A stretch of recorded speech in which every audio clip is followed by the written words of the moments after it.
Pusė, kas nežino, iš tikrųjų yra Kauno jachtų klubas. Čia ruošiami buriuotojai, pradžioj nuo vaikų, mažos klasės jachtom plaukioja.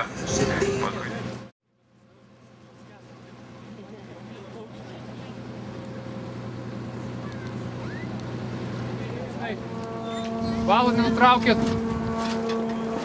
Kada garlaivis nuplauks iki vietos, iš kurios išplaukė, kariai jums atneš likusį maistą, šašlykus, anglies, mašina galėsis pasiruošti pietus.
Mes galime atleisti savo priešams, apie tai, kad mes galim gyventi taikoje, net su tais, kurie mus žemina ar tyčiasi iš mūsų.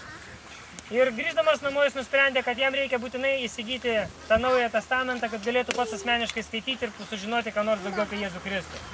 Taigi grįždamas namo jis vienam kioskelėje nusipirko naująjį testamentą ir grįžęs namo kiekvieną dieną pradėjo skaityti po vieną skyrių. Ir Micė Fučyda pasakoja, kad vieną dieną, skaitydamas Luko Evangelijos paskutinius skyrius, jisai staiga pamatė, Vardant Dievo Tėvo, viešpats su jumis. Tai kągi šiandien pasitarsime visi kartu, nes reikia šitoj paskutoj bažnyčiai prie Dievo altoriaus, pražrūkos įgulą.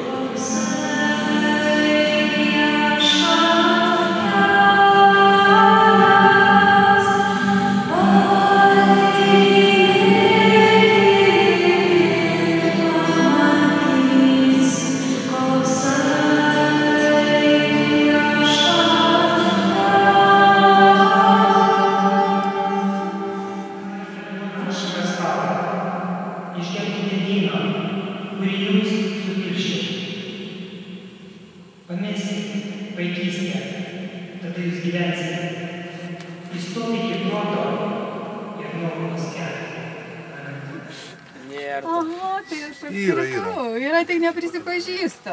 Tikrai ne iš visų etnografinių regionų yra kompanija. Aš tikiu, kad iš visų, ar jūs čia laikote save grynakraujais lietuviais ir viskas. Na tai dabar pasityrinėkim, kuris čia regionas būtų labai neteisingai. Šiaip tai paprastai Kupilas, Bačka ir Šnepausas, ten kur yra šilta. Vėl gal savo žmonom, draugėm ir mamom pamojuoti. Sveiki, komanda. Mamom sakė, kieno aš mama.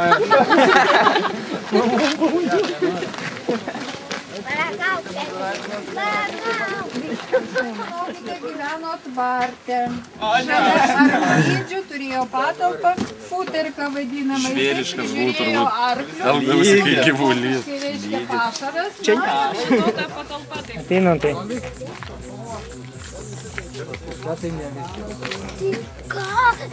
Gerai, tai visų pirma noriu padėkoti jums, kariai, už jūsų drausmę, sąmoningumą, už tai, kad buvot laiku ir toje vietoje, kur buvo pasakyta, nereikėjo jūsų ieškot, bėgiot, nebuvo jokių problemų. Labai džiaugiuosi, kad neužkirtot kelią ateities kartoms pasivažinėt į tokias išvykas.